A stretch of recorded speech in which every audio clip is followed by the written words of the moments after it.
శ్రీమాత్రే నమః. శ్రీ వారాహిదేవి నమో నమః. Welcome to our YouTube channel Chagantipati talks. మహామహిమాన్వితమైన వైశాఖ మాసంలో వినవలసిన వైశాఖ పురాణం 29వ అధ్యాయము. సుని మోక్ష ప్రాప్తి. నారదుడు అంబరీషునితో వైశాఖ మహిమనిట్లు వివరింపసాగిన శృతదేవుడు శృతకీర్తి మహారాజుతో ఇట్లు పలికెను. మహారాజా, అన్ని తిథుల్లో వైశాఖ మాసమును శుక్లపక్షమున వచ్చు ద్వాదశి తిథి సర్వ పాపమును పోగొట్టును.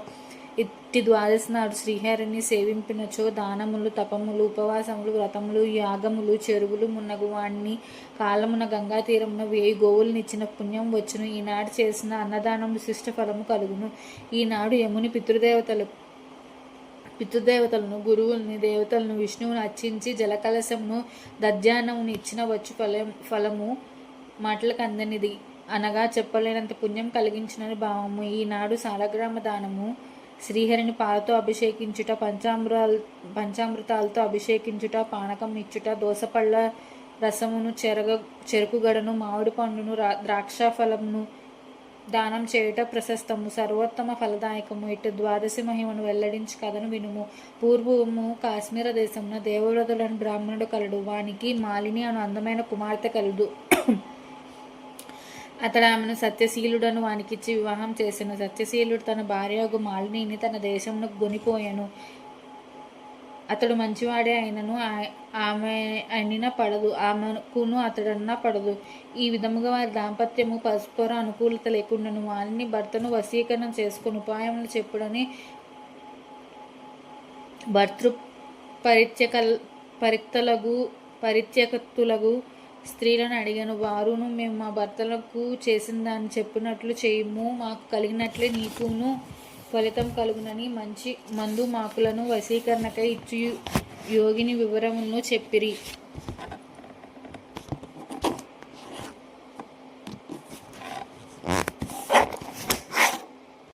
మాలినియు వారు చెప్పినట్లు ఆ యోగిని వద్దకు పోయి ధనమునిచ్చి తన భర్త తనకు వశమగున్నట్లు చేయమని అడిగాను. యోగినికి ధనమును తన చేతి ఉంగరమును ఇచ్చెను. యోగినియు ఆమెకు ఒక మంత్రం ఉపదేశించెను. అన్ని ప్రాణులను స్వాధీనమయ్యేడి చూర్ణము ఇచ్చుచున్నాను, దీనిని నీ భర్త చేత దినిపింపుము, ఈ యంత్రము నీవు ధరించుము, ఇందువలన నీ భర్త చెప్పినట్లు వినును అని చూర్ణమును యంత్రమును ఇచ్చెను. మాలినియు సంతోషంతో ఇంటికి వచ్చాను. యోగిని చెప్పిన మంత్రమును అనుష్ఠించెను. చూర్ణమును భర్తచే తినిపించెను. యంత్రమును తాను కట్టుకొనెను.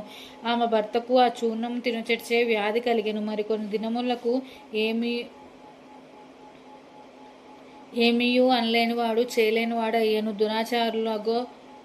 దురాచారాలకు ఆమె భర్త మరణించినచో తాను అలంకారములను విడవలసి వచ్చినను బాధపడెను. మరలా యోగిని వద్దకు పోయెను. ఆమె ఇచ్చిన దానిని భర్తచే తినిపించెను. వాని ఆరోగ్యం బాగుపడెను. కానీ ఆమె స్వేచ్ఛగా చెరించుచు వీటిలతో కాలక్షేపం చేర్చే ఆమెకు వ్యాధులు కలిగి పలు బాధలు పడి తుదకు మరణించెను. యమలోకం చేరి పెక్కు చిత్ర విచిత్రములకు హింసలను అనుభవించెను. పలుమార్లు కుక్కగా జన్మించెను. కుక్క రూపమునను ఆమెకు వ్యాధులు తప్పలేదు. సౌవీర దేశమున పద్మబంధువను బ్రాహ్మణుని ఇంట పనిచేయు దాసి గృహమునందు కుక్కగా ఉండెను. ఇట్లా 30 సంవత్సరాలు గడిచినవి. ఒకప్పుడు వైశాఖ మాసమున ద్వాదశి నాడు పద్మబంధువు కుమారుడు నదీ స్నానం చేసి తిరిగి వచ్చి తులసి అరుగు వద్దకు వచ్చి పాదములు కడుక్కొనెను. సూర్యోదయమునకు ముందే వచ్చిన దాసితో పాటు వచ్చిన కుక్క తులసి అరుగు కింద పడుకొని ఉన్నది. బ్రాహ్మణుడు పాదములు కడుక్కొన్న నీరు అరుగుపై నుండి జారి కింద పడుకుని ఉన్న కుక్కపై పడెను. ఆ పవిత్ర జల స్పర్శ చేత కుక్కకు పూర్వజన్మ శృతి కలిగెను.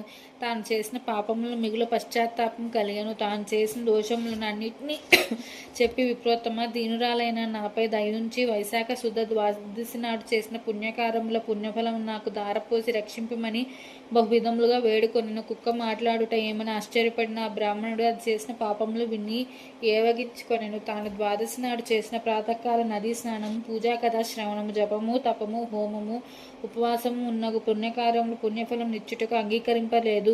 కుక్క రూపమును ఉన్న మాలిని మరలా పెక్కు విధములుగా దీనురాలై ప్రార్థించును. బ్రాహ్మణుడు అంగీకరింపలేదు. అప్పుడు ఆ కుక్క మిక్కిలి దీనముగా, దయాశాలి పద్మబంధు, నన్ను దయచూడుము, గృహస్థు తను పోషింపతగి వారిని రక్షించు ధర్మము, నీచులు కాకులు కుక్కలు ఆ ఇంట్లోని బలులను ఉచ్చిష్టములను తినుట చేత వానికి పోష్యములే పోష్యములై రక్షింపదగి ఉన్నవి. కావున నేను నీకు పోష్యరాలను దక్షింపదగిన దానను. జగత్కర్తయగు యజమానియగు విష్ణువునకు మనం పోష్యులమై రక్షింపదగిన వారమెట్లమైనట్లుగా నేనును నీచే రక్షింపబడదగిన దానినని బహువిధములుగా ప్రార్థించాను. పద్మబంధువు దాని మాటలను విని వెలుపలకు వచ్చి ఏమని పుత్రుని అడిగను. పుత్రుడు చెప్పిన వృత్తాంతమును కుక్క మాటలు విని ఆశ్చర్యపడను. పుత్రుని చూసి, నాయన నీవిట్లా పలకరాదు, సజ్జనులు ఇట్లు మాట్లాడరు. పాపాత్ములు తన సౌఖ్యములు కొరకై పాపములు చేసి అవమానితులగుచున్నారు. సజ్జనులు పరోపకారం కొరకై పాటుపడుదురు. చంద్రుడు, సూర్యుడు, వాయువు, భూమి, అగ్ని, నీరు, చందనము, వృక్షములు సజ్జనులు పరోపకారముకై మాత్రమే ఉన్నారు. వారు చేయి పనులన్నీ పరోపకారములే. వారి కొరకై ఏమీ ఉండదు. గమనించితివా? రాక్షస సంహారమునకై దదీచి దేవతలకు దయతో తన వెన్నెముకను దానం చేసెను. పావురమును రక్షించుటకై శిబిచక్రవర్తి ఆకలిగల డేగకు తన మాంసం నిచ్చెను. జీమూతి వాహనుడను రాజు సర్పరక్షణకై తనను గరుడునకు అర్పించుకొనెను. కావున భూసురుడు భూమిపైనున్న దేవత బ్రాహ్మణుడు దయవంతుడై ఉండవలను. మనస్సు పరిశుద్ధముగా ఉన్నప్పుడు దైవము వర్షించును. మనశుద్ధి లేనిచో దైవము వర్షింపదు. చంద్రుడు ఉత్తమాది భేదం లేకుండా వెన్నెలనంతట్ను ప్రసరింపజేయుచున్నాడు కదా. కావున నేను దీనురాలై అడుగుచున్న ఈ కుక్కను నా పుణ్యకార్యములను ఇచ్చి ఉద్ధరింతును అని పలికెను. ఇట్లు పలికి ద్వాదశి నాడు తాను చేసిన పుణ్యకార్యాల ఫలమును కుక్కకు దారపోసి, నీవు పాపములు లేని దానివై శ్రీహరి లోకమునకు పొమ్మని పలికెను. అతడిట్లు పలుకుచుండగా ఆ కుక్క రూపం విడిచి దివ్యాభరణ భూషితురాలైన సుందరిగా నిలిచెను. బ్రాహ్మణునికి నమస్కరించి కృతజ్ఞతను తెలిపి తన కాంతితో దిక్కులను ప్రకాశింపజేయచ్చు దివ్య విమానం ఎక్కిపోయెను. స్వర్గమున పెక్కు భోగములు అనుభవించి భూలోకమున నారాయణ స్వరూపుడగు దైవం నుండి పుట్టిన ఊర్వశిగా ప్రసిద్ధి పొందెను. యోగులు మాత్రమే పొందునట్టి అగ్ని వలె ప్రకాశించినట్టి సర్వోత్తమగు నట్టి ఎట్టివారికైనా మోహంను కలిగించినట్టి పరమార్థ స్వరూపమగు సౌందర్యమును పొందెను. త్రిలోక సుందరిగా ప్రసిద్ధి చెందెను. పద్మబంధువు ఆ ద్వాదశి తిథిని పుణ్యములను వృద్ధి చెందించుచు విష్ణుప్రీతికరమైన పుణ్యతిథిగా లోకములో ప్రసిద్ధి నొందించెను. ఆ ద్వాదశి తిథి కొన్ని కోట్ల సూర్యచంద్ర గ్రహణముల కంటే సమస్త యజ్ఞయాగాదుల కంటే అధికమైన పుణ్యరూపము కలదై త్రిలోక ప్రసిద్ధమయ్యను అని శృతదేవుడు శృతకీర్తికి వైశాఖ శుద్ధ ద్వాదశి మహిమను వివరించినని నారదుడు అంబరీషునకు వైశాఖ మహిమను వివరించుచూ చెప్పెను. 29వ రోజు పారాయణం సంపూర్ణం. నా వీడియో మీకు నచ్చినట్టయితే లైక్ చేయండి. అలానే మీ శ్రేయోభిలాషులందరికీ షేర్ చేయండి. మరిన్ని ఇలాంటి వీడియోల కోసం మా ఛానల్ని సబ్స్క్రైబ్ చేసుకోండి. Please subscribe our channel. ఓం నమో నారాయణాయ. Thank you.